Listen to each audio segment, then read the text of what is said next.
আগে চেক করো, তারপরে বিশ্বাস করবা, ঠিক কিনা? তাহলে এখন থেকে একটা কিছু শুনলে বিশ্বাস করবেন। একজন এসে বলল, ভাইজান আপনার মেয়েরে দেখলাম আরেক ছেলের সাথে বাজারে ঘোরাফেরা করে, ওই রমনার বটমূলে দেখলাম আপনার মেয়ে আরেক ছেলেরে নিয়ে ফষ্টি নষ্টি করে, লোকের কথা বিশ্বাস করে বাসায় যে মেয়ের চুলের মধ্যে ধরে মাইর, আইজো মার কাইলো মাইর। এরকম হইতে পারে না? হয়তো ওই লোক আপনার মেয়ের মতো দেখতে আরেক মেয়েকে দেখছিল। এরকম হয় কিনা সমাজে? একজন এসে বললো, ভাই আপনি এখানে ভাবিরে তো দেখলাম ওই জায়গায় আরেক লোকের সাথে ঘোরাফেরা করতেছে, খবর রাখেন না বাসা? আপনি রেগে মেগে, ঘটনা কি? আমার খেয়ে আমার পরে আরেকজনের সাথে, যে এই বাড়িতে যে মায়ের, কোনো কথা নেই। দেখবেন যে ছোট্ট মারামারি থেকে এই ঘটনা অনেক সময় বিচ্ছেদ বা ডিভোর্স পর্যন্ত গড়ায়, ঠিক কিনা? ওই যে শোনা কথায় কান দিচ্ছেন, ফাতাবাইয়ুন, আপনি চেক করেন নাই। হয়তো আপনার স্ত্রীর মতো দেখতে বা আপনার স্ত্রী যে জামা পরে, যে পোশাক পরে, এরকম পোশাক পরে আরেক নারীকে দেখছে, আপনার বউ না এটা। আপনার মেয়ের ব্যাপারে যে তথ্য দিয়েছে এটা সঠিক নয়, সে আপনার মেয়ের মতো আরেকটা মেয়েকে দেখেছে, এসে আপনার কাছে বলে দিছে, আপনি বিশ্বাস করছেন। ভেজাল আছে না নাই? এই ভেজালগুলোকে থামানোর জন্য কোরআনে এই বিধানগুলো নাজিল করেছে কে? তাহলে ফরিদপুরের ভাইয়েরা, সমাজটারে সুন্দর রাখার তথ্য একটা শুনলেই বিশ্বাস করবেন না। সিলে কান নিয়ে গেছে শুনলেই সিলের পিছনে দৌড়, নাকি? কি করবেন? আগে কানে হাত দিয়ে একটু দেখবো কান দুইটা আছে না নাই, তারপরে চিলের পিছনে দৌড়াবো। তাহলে এখন থেকে আমরা তথ্য একটা শুনলে বিশ্বাস করব। তাহলে কি করবেন? বলতে হবে কি করবেন? যাচাই বাছাই, জাস্টিফিকেশন অফ দ্য নিউজ। কোন নিউজ জাস্টিফিকেশন ছাড়া আমরা প্রচার করব, বিশ্বাস করব, শেয়ার করব না।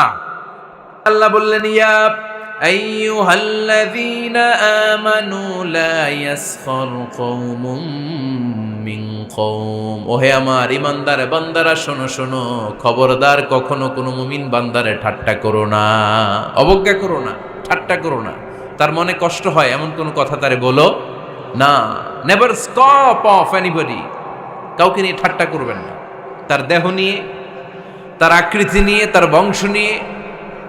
এক লোকের বাবা ছিল চোর, কিন্তু তার ছেলে অনেক ভালো। আপনি কি তারা বলতে পারবেন তুই চোরের ঘরের চোর? বলতে পারবেন? চুরি করছে বাবা, ওর কি দোষ? কথা বলেন। এগুলো কবিরা গুনাহ। আওয়াজ করে বলেন তো, কি গুনাহ? কবিরা গুনাহ। কারো আকৃতি নিয়ে, আমার ফরিদপুরের কলিজার টুকরা যুবক ভাইরা, কারো আকৃতি নিয়ে কখনো অবজ্ঞা করবে না, তুচ্ছ জ্ঞান করবে না। এটা কবিরা গুনাহ, এটা আল্লাহ খুব অপছন্দ করেন। এর কারণ আকৃতিটা আমাদের হাতে নাই। আমাদের কারো নাক লম্বা, কারো খাটো, আমরা কেউ কালো, কেউ সাদা, আমরা কেউ স্মার্ট, কেউ অন্যরকম। তো এই যে আমাদের এক এক ধরনের আকৃতি, এটা কি আমি বানাইছি? আপনি বানাইছেন? দিছে কে? এই জন্য কারো দেহের গঠন নিয়ে যদি আপনি অবজ্ঞা করেন, এটা প্রক্ষান্তরে আপনি স্রষ্টাকে নিয়ে অবজ্ঞা করলেন। কারো দেহের আকৃতি নিয়ে যদি আপনি তুচ্ছ করেন, তাকে তুচ্ছ করেননি, আমার রবকে আপনি তুচ্ছ করেছেন। চিল্লায় বলেন ঠিক কিনা? খবরদার, তুই কালু, তুই লম্বু, তুই মোটু, তুই কানা, তুই রোহিঙ্গা, আছে না নাই? ইদানিং ইদানিং এটা খুব চলে। এই রোহিঙ্গা নামটা আছে না? ফরিদপুরে এগুলো ঢুকে নাই না? আমাদের ওইদিকে দেখি কি অবস্থা, কারোর সাথে কেউ লাগলে কই তুই রোহিঙ্গা। কি আশ্চর্য, এই গালি কবে আসলো? হ্যাঁ, অনেক ধরনের গালি। ঢাকায় আর একটা চলে ফইন্নির ভূত, কি বলে? এই এগুলো আগে শুনি নাই আমরা, রিসেন্ট এগুলো বলা শুরু করছে। ফইন্নির ভূত, রোহিঙ্গা না। এগুলো বলে আপনি কাউকে অবজ্ঞা করতে পারবেন? পারবেন না। খবরদার, এটা কবিরা গুনাহ, এটা ছোট গুনাহ মনে করবেন না। কারণ আকৃতি নিয়ে তুচ্ছ করা যায় না, কারণ আকৃতি দান করেছে কে? হুয়াল্লাযী ইউসাউইরুকুম ফিল আরহামি কাইফা ইয়াশা লা ইলাহা ইল্লা হুয়াল আজিজুল হাকীম। তিনি এমন সত্তা যিনি তোমাদের চেহারার অবয়ব দিয়েছেন, তোমাদের আকৃতি দান করেছেন তখন যখন তোমরা মায়ের পেটের ভেতরে ছোট্ট জোকের মতো ছিলা। মায়ের পেটের ভেতরে আমরা যখন সবাই এত ছোট্ট, তখনই আমাদের চেহারার আকৃতি দিয়েছে কে? কে সুন্দর হব, কে ছেলে হব, কে মেয়ে হব, কে মোটা হব, কে চিকন হব আমার ইচ্ছা হয়েছি? আওয়াজ করে বলতে হবে, কার ইচ্ছায়? প্রত্যেককে যদি আল্লাহ প্রত্যেকের নিজের চেহারা ডিজাইন করতে দিতেন, আল্লাহ যদি বলতেন তোমার চেহারাটা কেমন হবে তুমিই ডিজাইন করো, তাহলে আপনি আপনারা কেমন বানাতেন? হ্যাঁ বলেন, ফরিদপুরের ভাইরা বলেন, সুন্দর করে বানাতেন তাই না? সবচাইতে স্মার্ট, সবচেয়ে সুন্দর করে আমি আমার চেহারাটা বানাতাম যদি আমাকে ডিজাইন করার সুযোগ দেওয়া হতো। কিন্তু এই সুযোগ তো আল্লাহ দেন নাই। ডিজাইন স্বয়ং করে দিয়েছেন কে? কোন নারীকে যদি আল্লাহ বলতে এই নারীরা তোমাদের চেহারা কার কেমন লাগবে তোমরা বানাও, প্রত্যেক নারী কি করতো? বিশ্ব সুন্দরী করে নিজেকে বানাতো। খুদ ধরার মতো কোনো জায়গা সে নিজের জন্য রাখতো না, ঠিক কিনা? কিন্তু এটা আল্লাহ দেন নাই। এই আকৃতিটা আমাদেরকে সরাসরি দান করেছেন কে? খবরদার, আমাদের অনেকে বিকলাঙ্গ, আমাদের অনেকের হাত ছোট, পা বড়, দেখতে মোটা, কেউ চিকন কেউ কালো। খবরদার, কারো আকৃতি নিয়ে কখনো কোনো অবজ্ঞার সুরে, ঠাট্টার সুরে কোনো কথা আমরা বলবো না। রাজি আছেন? সবাই রাজি আছেন? আল্লাহ রাসূল সাল্লাল্লাহু আলাইহি ওয়াসাল্লামের এক সাহাবী ছিল, নাম ইবনে মাসউদ রাদিয়াল্লাহু তাআলা আনহু। ওনার পায়ের নলা ছিল খুব চিকন, অস্বাভাবিক চিকন, স্বাভাবিক না। তো উনিও এটা ঢেকে রাখতেন, দেখাতেন না কাউকে। একদিন উনি খেজুর পাড়ার জন্য খেজুর গাছে উঠলেন। খেজুর গাছে ওঠার পরে নিচ থেকে সাহাবারা পায়ের চিকন নলা দেখে ফেলছে। দেখে সবাই হাসি, সবাই হেসে কুটি কুটি। বিশ্বনবী বললেন, হেসো না, খবরদার, আমার ইবনে মাসুদের পায়ের চিকন নলা দেখে হেসো না। আমার ইবনে মাসুদের এই পায়ের চিকন নলা যদি মিজানের পাল্লায় উঠিয়ে দেয়া হয়, কিয়ামতের দিন উহুদ পাহাড়ের চেয়েও ভারী হয়ে যাবে। খবরদার, আমার ইবনে মাসুদকে আমার আল্লাহ অনেক পছন্দ করে, তার পা চিকন দেখে তাকে তুচ্ছ করো না। আল্লাহর হাবিব সাল্লাল্লাহু আলাইহি ইসলামের 11 জন স্ত্রীর মধ্য থেকে একজন স্ত্রী ছিলেন একজন স্থূল আকৃতির, অবিসিটি ছিল, একটু মোটা। ওনার নাম ছিল সাফিয়া রাদিয়াল্লাহু তাআলা আনহা। আম্মা জান আয়েশার সাথে একবার সাফিয়ার ঝগড়া। নবীদের বউদের মাঝে মাঝে মাঝে ঝগড়া হতো, তবে সেটা হতো মধুর ঝগড়া। সুবহানাল্লাহ পড়েন। আম্মা জান আয়েশা রাদিয়াল্লাহু তাআলা আনহার বাসায় একদিন বিশ্বনবী বসা ছিলেন। আরেকজন স্ত্রী, বিশ্বনবীর আরেকজন স্ত্রী রান্না করে কিছু খাবার আম্মা জান আয়েশার ঘরে পাঠিয়েছেন।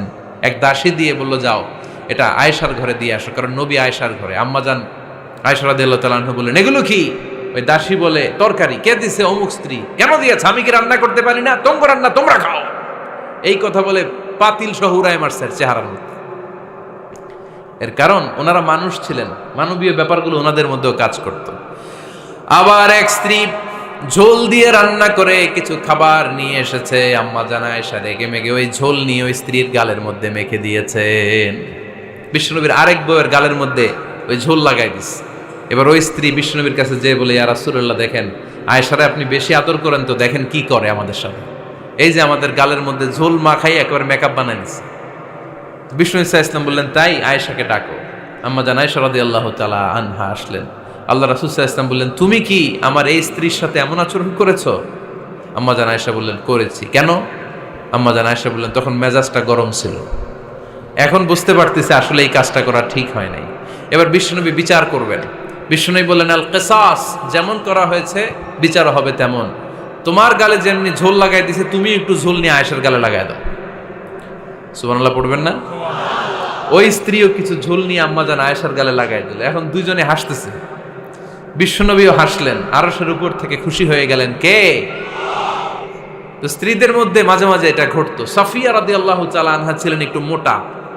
আম্মা জান আয়েশা বললেন, ইয়া রাসূলুল্লাহ, দেখেন আপনার মুটি বউ, আপনার মুটকি বউ, এই মুটি বউ বলে একদিন একটা গালির মতো দিয়ে ফেলছে। আল্লাহ রাসূল সাল্লাল্লাহু আলাইহি ওয়াসাল্লাম রেগে গেলেন, বললেন, আয়েশা এটা কেমন কথা? তুমি বললা মুটি, আমার সাফিয়ারে তুমি মুটি বলে গালে দিলা রে আয়েশা। ইয়া আয়েশা লাকাদ কুলতি লা কালিমা লাউ মুজিজাত বিমাইল বাহরি লামাজাজাতহু। এমন একটা মন্তব্য তুমি সাফিয়ার ব্যাপারে করে ফেলেছো রে আয়েশা, এই কথাটা যদি সাগরের নীল পানির মধ্যে ছেড়ে দেয়া হয়, এই কথার পঙ্কিলতার কারণে, এই কথার কর্দমাক্ততার কারণে, এই কথার পঙ্কিলতার কারণে সাগরের সব পানিগুলো মুহূর্তের মধ্যে কালো হয়ে যাবে। এই কথাটা সাগরে ফেলে দিলে সাগরের নীল পানি পুরোটা কালো হয়ে যাবে। আয়েশা, খবরদার, কাউকে তুচ্ছ করে অবজ্ঞা করে কখনো কিছু বলা যাবে না। এই জিহ্বাটা এটা ভয়ঙ্কর একটা অঙ্গ। বেশিরভাগ পাপ এই জিহ্বা দিয়ে হয়। কি দিয়ে হয়? এজন্য সাহাবারা জিহ্বা ধরে মাঝে মাঝে জিহ্বার মধ্যে ব্যাত মারতেন। আর বলতেন জিব্বা তোর জন্য আমি আটকে যাব কিয়ামতের দিন। আমলিক আলাইকা লিসানাক, নিজের জিব্বার মালিক নিজে হন, আপনার জিব্বার মালিক যেন শয়তান না হয়ে যায়। জিব্বা আপনার, শয়তানের ভাষায় আপনি কথা বলেন কেন? খবরদার, প্রতিটা কমেন্ট, প্রতিটা কথা, প্রতিটা মন্তব্য, এগুলোর ব্যাপারে কিয়ামতের দিন পাই টু পাই করে আপনার কাছে আল্লাহর সুপ্রিম কোর্টের কাঠগড়ায় দাঁড় করিয়ে আপনারা জিজ্ঞেস করবে কে? এজন্য বিশ্বনবী বলছেন মাইয়াদমানলি মা বাইনা লিহিয়াইহি ওয়া মা বাইনা রিজলাইহি